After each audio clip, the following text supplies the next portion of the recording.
বিসমিল্লাহির রহমানির রহিম। বিশ্ব আধ্যাত্মিক জ্ঞান সঞ্চার দরবার শরীফের প্রতিষ্ঠাতা আমার মুর্শিদ কেবলা গাউসুল আজম শামীম আলী চিশতির দরবার হইতে আমি অধম শাহ আলম আপনাদের সকলকে জানাই আন্তরিক শুভেচ্ছা ও অভিনন্দন।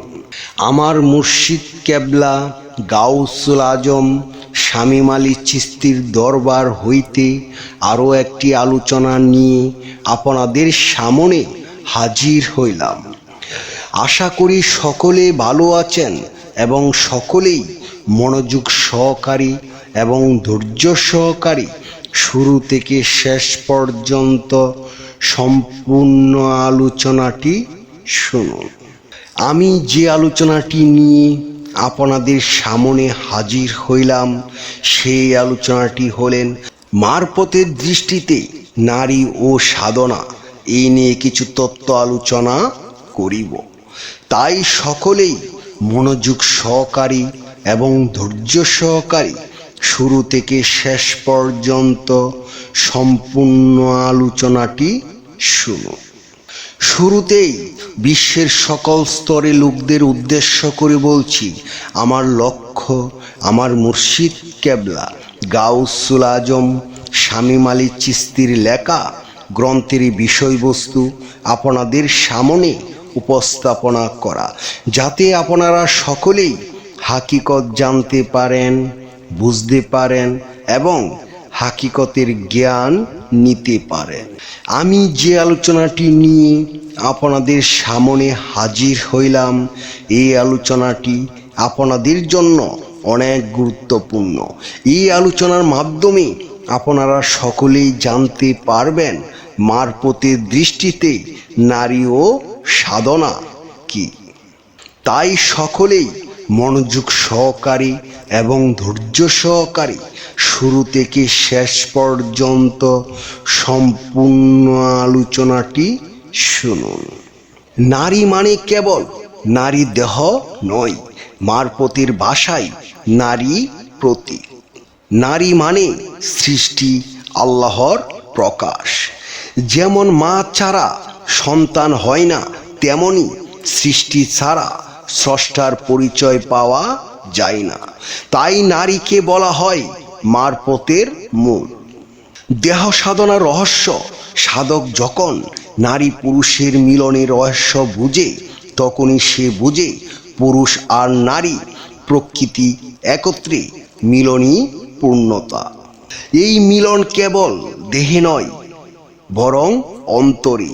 এখানে যৌন সাধনা মানে কামনা পূরণ নয়, বরং নিজের কামনা বাসনাকে নিয়ন্ত্রণ করে দমের সাধনা করা।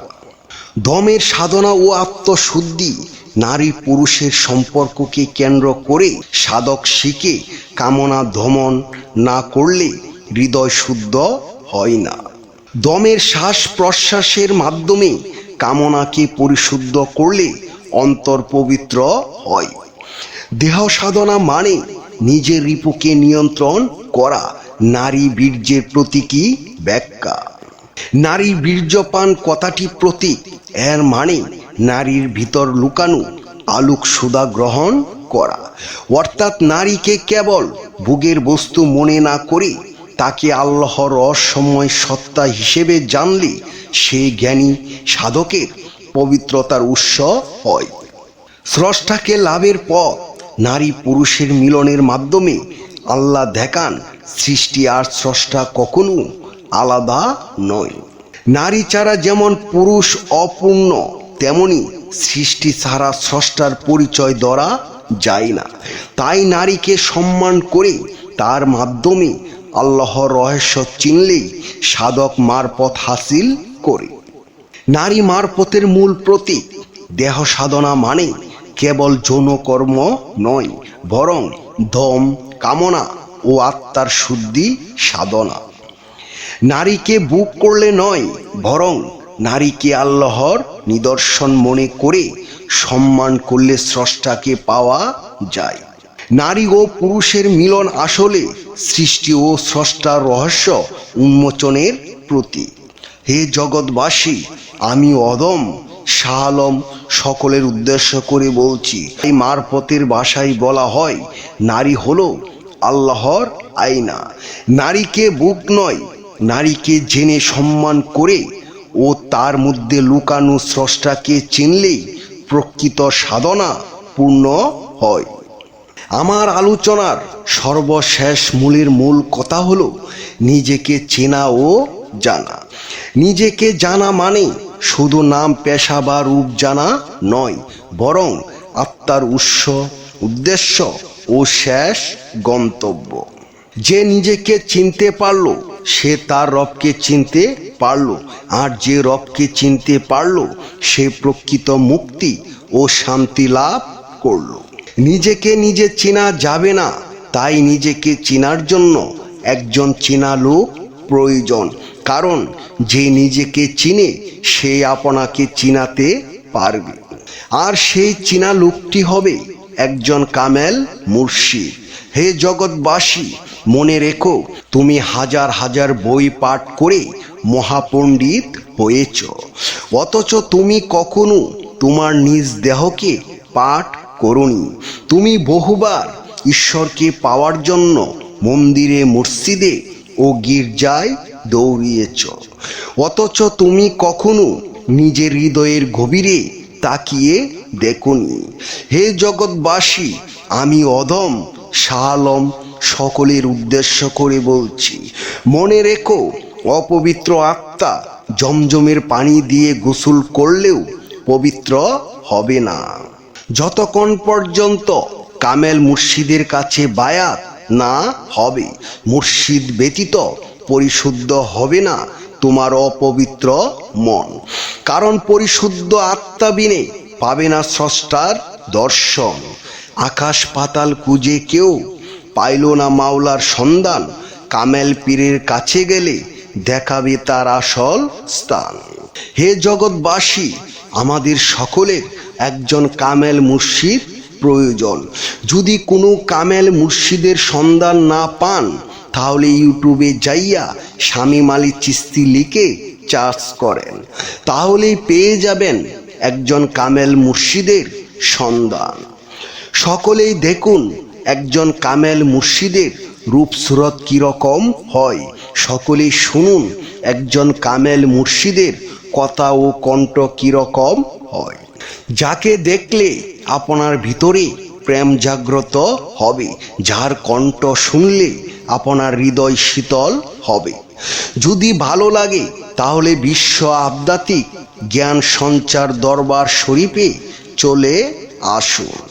আমি আমার মহান শিক্ষকের শিক্ষা অনুযায়ী যতটুকু শিখেছি, হয়তো কিছুই শিখতে পারি নাই, তারপরেও যতটুকু শিখেছি আমার মহান শিক্ষকের কাছ থেকে আপনাদের সকলের নসিবেও এমন শিক্ষক মহান আল্লাহ তাআলা দান করেন, যার ভিতরে কোনো অহংকার নেই, যার ভিতরে কোনো অহমিকা নেই, যার ভিতরে কোনো হিংসা নেই, যার ভিতরে ছোট বড় কোনো বাজ বিচার নেই।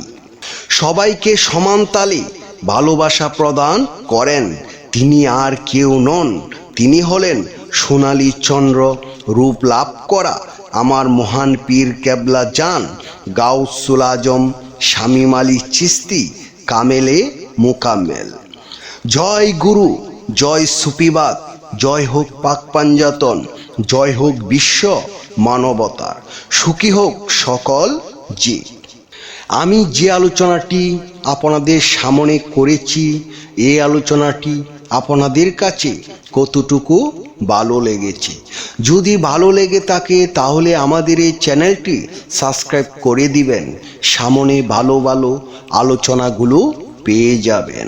এবং আপনারা সামনে কী ধরনের আলোচনা চান আমাদেরকে কমেন্টে জানাবেন, আমরা চেষ্টা করিব আপনাদের পছন্দ মতো আলোচনা নিয়ে আসতে। আমার এই আলোচনাটি করতে যাইয়া কথা বা স্বাচ্ছন্দ্যে যদি কোনো ভুল হইয়া থাকে, সকলেই আমাকে ক্ষমা ও সুন্দর দৃষ্টিতে দেখবেন। সকলে আমার জন্য দোয়া করিবেন, আমি যেন আপনাদের সামনে ভালো ভালো আলোচনাগুলো নিয়ে আসতে পারি এবং শোনাইতে পারি। সর্বশেষে সকলের চরণে হাত রেখে একটি কথা বলতে চাই, আল্লাহ গোপনেরও গোপন। সেই গোপনকে পাইতে হলে একজন কামেল মুর্শিদের কাছে যাইয়া বায়াত গ্রহণ করি। সেই গোপন ইবাদত ও গোপন সাধনার মাধ্যমে আল্লাহকে লাভ করিতে হইবে। সকলে ভালো থাকবেন, সুস্থ থাকবেন। আল্লাহ হাফিজ।